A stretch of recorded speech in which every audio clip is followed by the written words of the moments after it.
عزیز طلبہ و طالبات، فروغ فاؤنڈیشن آن لائن اسکول کے ذریعے یکساں نصاب کے مطابق تعلیم حاصل کریں۔ اگر ہماری ویڈیوز پسند آئیں تو چینل کو سبسکرائب کریں اور دوستوں کے ساتھ شیئر کریں اور بیل آئیکن کو لازمی دبائیں تاکہ آئندہ آنے والی تعلیمی ویڈیوز آپ حاصل کر سکیں۔ السلام علیکم بچوں، کیسے ہیں آپ؟ امید ہے کہ آپ سب اپنے گھروں میں خیر و عافیت کے ساتھ ہوں گے۔ بچوں، فاروق فاؤنڈیشن آن لائن اسکول سے آپ مکمل تعلیم حاصل کر کے بورڈ کا امتحان برائے جماعت نہم اور دہم بہتر طور پر پاس کر سکتے ہیں۔ آپ اپنی عمر اور تعلیم کے مطابق مزید تعلیم حاصل کر سکتے ہیں۔ والدین سے فون یا کمپیوٹر پر ہماری ویڈیوز کے ذریعے تعلیم حاصل کرنے کی درخواست کریں۔ روزانہ 1 سے 2 گھنٹے آن لائن پڑھائی کریں اور جب آپ اسکول جائیں گے تو آپ کو مزید کسی مدد کی ضرورت نہیں ہوگی۔ اس طرح پڑھائی کر کے آپ اپنا وقت اور والدین کے اخراجات میں بچت کر سکتے ہیں۔ آن لائن اسکول کی کوئی فیس نہیں ہے۔ آپ زوم پر بھی کلاسز کا فائدہ اٹھا سکتے ہیں۔ ہر مضمون کی مکمل تعلیمی ویڈیو موجود ہے۔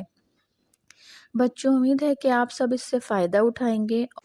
اعوذ باللہ من الشیطان الرجیم، بسم اللہ الرحمن الرحیم۔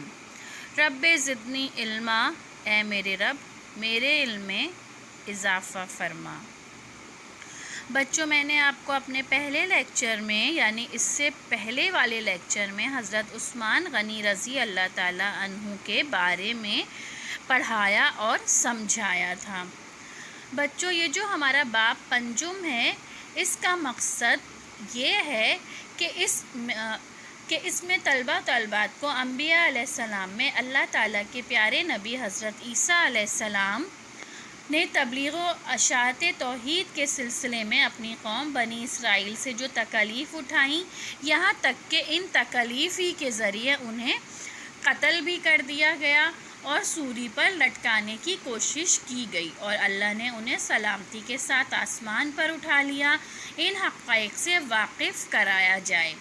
اس کے بعد ہمارا دوسرا حصہ تھا، اس میں حضرت عثمان رضی اللہ تعالیٰ عنہ حضور صلی اللہ علیہ وآلہ وسلم کے صحابہ کرام میں سے حضرت عثمان ذو النورین رضی اللہ تعالیٰ عنہ اور حضرت خالد بن ولید رضی اللہ تعالیٰ عنہ نے کفر و شرک کے خاتمے کے لیے جہاد، اشاعت اسلام اور فتوحات اسلامی کے سلسلے میں جو کارنامے سر انجام دیے، ان سے بچوں کو آگاہ یا متعارف کرایا جائے تاکہ بچے ان کے نقش قدم پر چلتے ہوئے خدمت دین کے لیے اپنے آپ کو تیار کر سکیں۔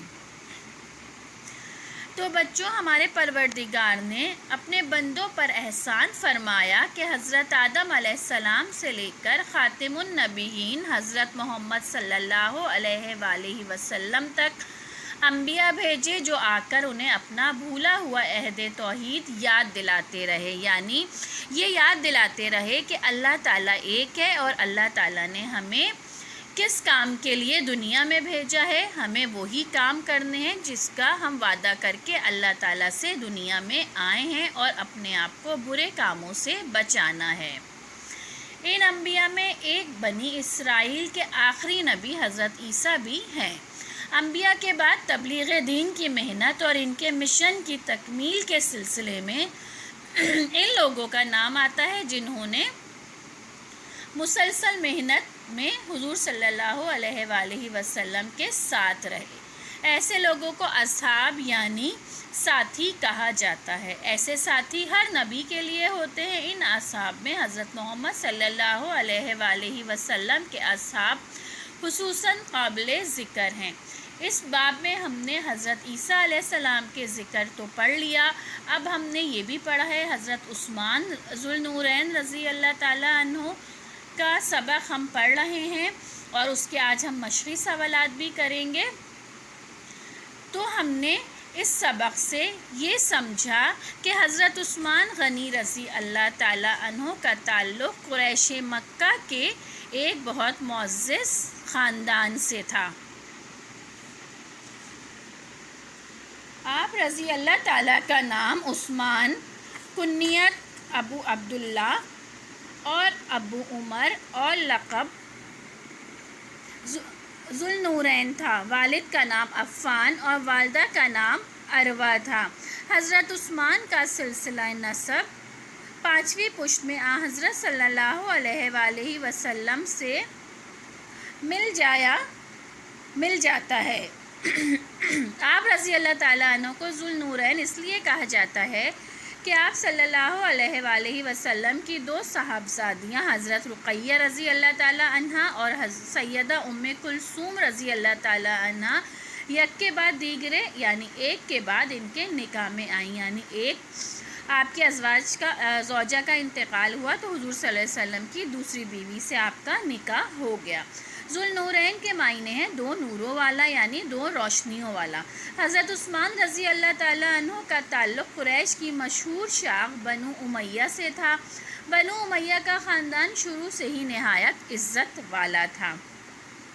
حضرت عثمان رضی اللہ تعالیٰ عنہ ہجرت نبوی صلی اللہ علیہ وآلہ وسلم سے 47 سال پہلے پیدا ہوئے۔ انہوں نے اسی زمانے میں لکھنا پڑھنا سیکھ لیا تھا۔ جوانی میں اپنے تجارت کا پیشہ اختیار کیا۔ اس میں اپنی ایمانداری، سچائی اور دیانتداری کی وجہ سے اتنی ترقی کی کہ قریش میں ان کا شمار بڑے دولت مند لوگوں میں ہونے لگا۔ اسی لیے وہ غنی یعنی دولت مند کہلائے۔ غنی کے معنی ہیں دولت مند۔ حضرت عثمان رضی اللہ تعالیٰ عنہ جب 34 سال کے تھے تو مکے میں توحید کی آواز بلند ہونے لگی۔ ان کے حضرت ابو بکر صدیق کے ساتھ نہایت گہرے تعلقات تھے۔ حضرت صدیق اکبر کی تبلیغ سے وہ اسلام کی طرف مائل ہوئے اور حضرت صلی اللہ علیہ وآلہ وسلم کے دست مبارک پر اسلام قبول کر لیا۔ اسلام قبول کرنے کے بعد حضور صلی اللہ علیہ وآلہ وسلم نے اپنی صاحبزادی حضرت رقیہ رضی اللہ تعالیٰ عنہ کا ان سے نکاح کر دیا۔ حضرت عثمان کے اسلام لانے کی وجہ سے تمام رشتہ داروں نے ان سے منہ موڑ لیا۔ حضرت عثمان رضی اللہ تعالیٰ عنہ ان کی زیادتیاں برداشت کرتے رہے۔ بالآخر جب اللہ تعالیٰ کی طرف سے ہجرت کی اجازت ملی تو کفار کی زیادتیوں سے بچنے کے لیے حضرت عثمان نے اپنی بیوی حضرت رقیہ کو لے کر حبشہ چلے گئے۔ چند سال وہاں رہنے کے بعد مکہ واپس ہوئے اور پھر چند دنوں بعد دوبارہ ہجرت کر کے مدینہ آئے۔ جب مسلمان ہجرت کر کے مدینہ منورہ پہنچے تو وہاں میٹھے پانی کی بڑی تکلیف تھی۔ وہاں میٹھے پانی کا صرف ایک کنواں تھا جو ایک یہودی کی ملکیت تھا۔ یہودی نے کنویں کے پانی کو اپنا ذریعہ معاش بنایا ہوا تھا، یعنی اس کنویں سے وہ اپنا خرچہ پورا کیا کرتا تھا۔ حضرت عثمان رضی اللہ تعالیٰ عنہ بہت زیادہ دولت مند تھے۔ انہوں نے اس کی منہ مانگی قیمت سے اس کنویں کا آدھا حصہ خرید لیا۔ پھر کچھ دنوں کے بعد آدھا حصہ بھی خرید کر وہ کنواں مسلمانوں کے نام وقف کر دیا، یعنی مسلمان وہاں سے بغیر کسی پیسے کے پانی وہاں سے لے کر اپنا ضروریات پوری کرتے رہے۔ حضرت عثمان نے تمام غزوات میں حضور صلی اللہ علیہ وآلہ وسلم کے ساتھ شرکت کی۔ غزوہ بدر میں حضرت رقیہ کی بیماری کی وجہ سے آپ صلی اللہ علیہ وآلہ وسلم نے ان کو اپنے زوجہ کی تیمارداری کے لیے شریک ہونے سے روک دیا تھا، اس لیے آپ صلی اللہ علیہ وآلہ وسلم کے حکم سے اس غزوہ میں شریک نہ ہو سکے۔ غزوہ بدر کے تھوڑے عرصے بعد سیدہ رقیہ رضی اللہ تعالیٰ عنہ کا انتقال رمضان 2 ہجری میں ہو گیا۔ ان کی وفات کے بعد ربیع الاول 3 ہجری میں حضور صلی اللہ علیہ وآلہ وسلم نے اپنی دوسری صاحبزادی سیدہ ام کلثوم کا نکاح حضرت عثمان غنی سے کر دیا۔ حضرت عثمان کی دولت ہمیشہ اسلام کی خدمت میں کام آتی رہی۔ غزوہ تبوک کا واقعہ اس وقت پیش آیا جب عرب میں سخت قحط سالی تھی۔ اس موقع پر حضرت عثمان رضی اللہ تعالیٰ عنہ کی اسلام کی خدمت کے لیے یہ حال تھا کہ انہوں نے اس غزوہ کے آدھی فوج کے اخراجات اپنے ذمے لے لیے۔ اس کے علاوہ 1000 اونٹ، 70 گھوڑے اور 1000 دینار نقد مدد کے لیے پیش کیے۔ حضور صلی اللہ علیہ وآلہ وسلم پر حضرت عثمان کی اس خدمت کا اتنا اثر ہوا کہ آپ نے ان کی دی ہوئی اشرفیوں کو دست مبارک سے اچھالتے اور کہتے، آج کے دن کے بعد عثمان کا کوئی عمل ان کو نقصان نہیں پہنچا سکتا۔ سن 23 ہجری میں حضرت عمر فاروق رضی اللہ تعالیٰ عنہ کی شہادت کے بعد حضرت عثمان غنی رضی اللہ تعالیٰ عنہ کو خلافت کے لیے منتخب کیا گیا۔ پہلے حضرت عبد الرحمن بن عوف رضی اللہ تعالیٰ عنہ نے ان کے ہاتھ پر بیعت کی۔ اس کے بعد حضرت علی رضی اللہ تعالیٰ عنہ نے بیعت کے لیے ہاتھ بڑھایا۔ حضرت علی رضی اللہ تعالیٰ عنہ کی بیعت کرنے کے بعد تمام لوگوں نے بیعت کی۔ حضرت عثمان رضی اللہ تعالیٰ عنہ کی خلافت کا عرصہ 12 سال ہے۔ ان میں سے پہلے 6 سال پورے امن و امان کے ساتھ گزرے اور اس دور میں بڑی فتوحات ہوئیں۔ ایک نو مسلم عبداللہ بن سبا جو ظاہر میں مسلمان تھا مگر وہ منافق تھا، اس نے اسلام کو نقصان پہنچانے کے لیے نئے عقائد گھڑے اور مسلمانوں میں فرقہ بندی پیدا کر دی۔ اس نے نظام خلافت کو درہم برہم کرنے کے لیے بڑی کوشش کی اور حضرت عثمان غنی رضی اللہ تعالیٰ عنہ کے خلاف لوگوں میں شکوک پیدا کیے، مختلف الزامات لگا کر کچھ لوگوں کو بغاوت پر بھڑکایا۔ بالآخر اس کا نتیجہ یہ نکلا کہ مصر کی ایک باغی جماعت کے کچھ لوگوں نے حضرت عثمان غنی رضی اللہ تعالیٰ عنہ پر حملہ کر کے شہید کر دیا۔ اس وقت آپ رضی اللہ تعالیٰ عنہ قرآن مجید کی تلاوت کر رہے تھے۔ یہ واقعہ جمعے کے دن 18 ذوالحج سن 35 ہجری کو پیش آیا۔ شہادت کے وقت آپ کی عمر 82 سال تھی۔ آپ کی خلافت 12 سال سے چند دن کم رہی۔ تو بچوں، یہ سبق پڑھنے کے بعد اور سمجھنے کے بعد ہمیں یہ باتیں معلوم ہوتی ہیں کہ حضرت عثمان رضی اللہ تعالیٰ عنہ کا تعلق قریش کے ایک معزز خاندان بنو امیہ سے تھا۔ آپ بہت زیادہ مالدار انسان تھے اور آپ نے اپنی مال و دولت کو اسلام کی خدمت کے لیے وقف کر دیا اور مسلمانوں کی اشاعت اسلام یعنی اسلام کو پھیلانے میں مسلمانوں کی اور پیارے نبی کریم صلی اللہ علیہ وآلہ وسلم کی ہر طرح سے مالی مدد کی۔ اس کے علاوہ حضرت عثمان ان لوگوں میں شامل ہیں جن کو 2 ہجرتوں کا اعزاز حاصل ہے۔ انہوں نے اپنی دولت سے اسلام کو پھیلایا اور مسلمانوں کی خدمت کے لیے خرچ کرتے رہے۔ غزوہ تبوک کے موقع پر جب انہوں نے مثالی مالی مدد کی تو آپ صلی اللہ علیہ وآلہ وسلم بہت زیادہ خوش ہوئے۔ آپ تقریباً 12 سال خلافت کے بعد باغیوں کے ہاتھوں مظلوم ہو کر شہید کر دیے گئے۔ تو بچوں، یہاں پر ہمارا سبق ہوتا ہے ختم۔ اب آتے ہیں ہم اس کے مشقی سوالات کی طرف۔ تو بچوں، اس کا پہلا سوال ہے درجے ذیل جملے مکمل کیجیے۔ ڈیش نے حضرت عثمان غنی کو ڈیش چھوڑ کر چلے جانے اور اپنی حفاظت کے لیے فوج رکھنے کا مشورہ دیا۔ پہلی ڈیش میں آئے گا حضرت امیر معاویہ رضی اللہ تعالیٰ عنہ نے حضرت عثمان غنی رضی اللہ تعالیٰ عنہ کو مدینے چھوڑ کر چلے جانے اور اپنی حفاظت کے لیے فوج رکھنے کا مشورہ دیا، جن میں سے ایک مشورہ بھی حضرت عثمان رضی اللہ تعالیٰ عنہ نے نہ مانا۔ انہوں نے کہا میں ڈیش چھوڑ کر نہیں جاؤں گا، ڈیش میں آئے گا مدینہ، ہوا لوگ مجھے جان سے ہی کیوں نہ ڈیش ڈالیں، ڈیش میں آئے گا مار ڈالیں۔ مخالفین گھر کے پیچھے سے دیوار ڈیش کر حضرت عثمان رضی اللہ تعالیٰ عنہ کے گھر میں داخل ہوئے، دیوار کود کر حضرت عثمان رضی اللہ تعالیٰ عنہ کے گھر میں داخل ہوئے۔ حضرت عثمان اس وقت ڈیش کی تلاوت کر رہے تھے، ڈیش میں آئے گا قرآن پاک کی تلاوت کر رہے تھے۔ بلوائیوں نے ان کو ڈیش اور ان کی بیوی کو ڈیش کر دیا، بلوائیوں نے ان کو شہید اور ان کی بیوی کو زخمی کر دیا۔ اب ہم آتے ہیں اس کے سوال جواب کی طرف۔ تو اس کا پہلا سوال ہے بچوں، سوال نمبر 2 ہے اس کا۔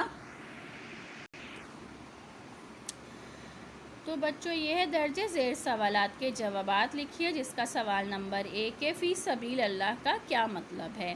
تو بچوں اس کا جواب ہے فی سبیل اللہ کا مطلب بغیر رقم وصول کے اللہ کے نام پر کوئی چیز دینا، یعنی آپ کوئی بھی چیز اگر اللہ کے نام پہ دیتے ہیں تو آپ اس کی کوئی رقم وصول نہیں کرتے، بغیر رقم لیے آپ کوئی بھی چیز اللہ تعالیٰ کے نام پر کر دیتے ہیں تو اس کو فی سبیل اللہ کہا جاتا ہے، یعنی آپ نے کسی بھی چیز کو اللہ کے لیے وقف کر دیا۔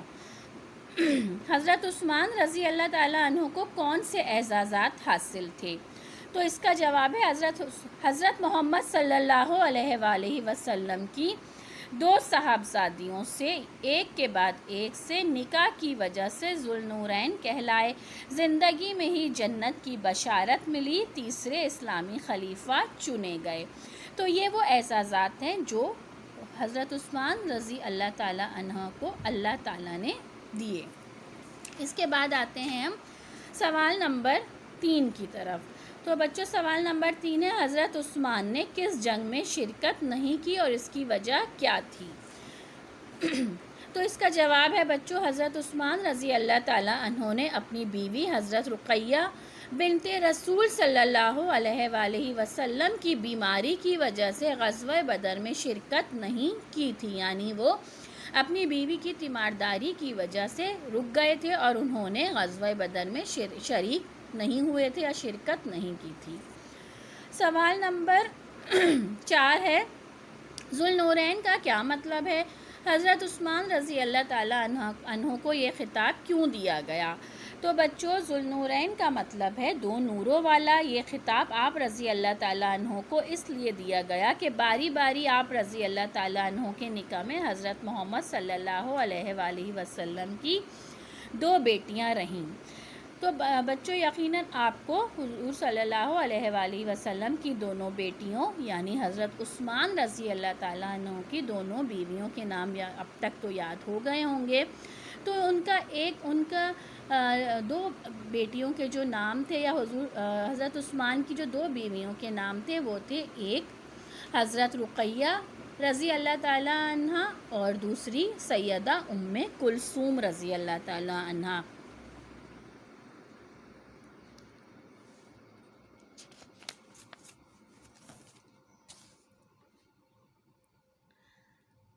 اس کے بعد ہم آتے ہیں سوال نمبر 5 کی طرف۔ صلح حدیبیہ کے معاہدے میں حضرت عثمان رضی اللہ تعالیٰ عنہ کا کیا کردار تھا؟ تو صلح حدیبیہ کے معاہدے کے وقت حضرت محمد صلی اللہ علیہ وآلہ وسلم نے حضرت عثمان رضی اللہ تعالیٰ عنہ کو سفیر بنا کر قریش کے پاس بھیجا تھا۔ تو بچوں یہاں پر ہمارا یہ سبق ہوتا ہے ختم۔ امید ہے کہ آپ کو یہ سبق بہت اچھی طرح سے سمجھ آیا ہوگا، اس کے مشقی سوالات آپ کو بہت اچھی طرح سے سمجھ آئے ہوں گے۔ انشاءاللہ اپنے نئے سبق کے ساتھ آپ سے بہت جلد ملاقات ہوگی۔ جب تک آپ نے کیا کرنا ہے کہ اس سبق کو اچھی طرح سے، اس کی جو اہم باتیں ہیں انہیں یاد رکھنا ہے، اس کے مشقی سوالات کو یاد کرنا ہے اور اس کے ذریعے اس کی مدد سے اپنے امتحانوں کی تیاری کرنی ہے۔ جب تک اپنا بہت خیال رکھیے گا۔ اللہ حافظ۔